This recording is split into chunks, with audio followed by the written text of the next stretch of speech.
You know, can you believe it? That is the problem. And do you know what? I kept seeing this little O-ring, and it's black, and I've got two toolboxes, one for electrical, one for plumbing, heating and mechanical stuff. And I found this, and I kept moving it around thinking, where does that go? And you always have little bits left over, like screws and stuff, and I thought, well, that must be from something else, because I'm always messing around with stuff. So anyway, I took the pump out. I thought, here we go, you know, I'll have to test it with water or something. You know, there's not really a lot I can do, because I know it's pumping, but not pumping at force. So I blew down the end here, and fuel's only supposed to go one way. But what was happening was when it was all in the bike, the fuel was going up and then back down again, which is a no-no, complete no-no, because it's supposed to pressurise the system. So the first thing I did was I blew down there, and of course it wouldn't go. And I thought, well, that's interesting. That's what it's supposed to do, but it wasn't doing it on the bike. And then I sucked, and it would suck that way, upwards.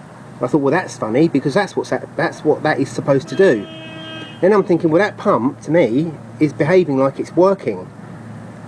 So it's obviously the fuel's going back down the line, because there has to be a seal break. The seal must be broken somewhere on the bike, on the fuel system. So then I went over to here.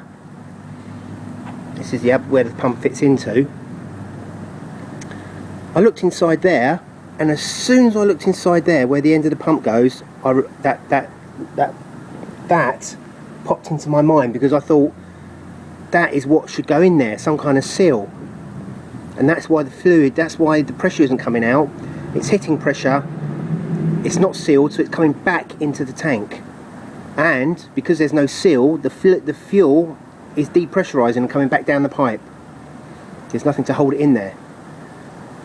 So thank the good Lord for that. I thought this was going to be flipping, get in touch with PayPal, find out the transaction, get in touch with people in China, send it back to them, then wait 2 weeks for it to come back again. I was thinking, this is just a disaster, you know. And it turns out, as far as my experience tells me, it's that black washer that I've been moving around for about 2 weeks. So there you go, let that be a lesson, folks. It's always the small things in life. Pay attention to detail, and I'm talking to myself as well. I should know better. So that could be the final hurrah. Love you, squeeze you, hug you. Goodbye.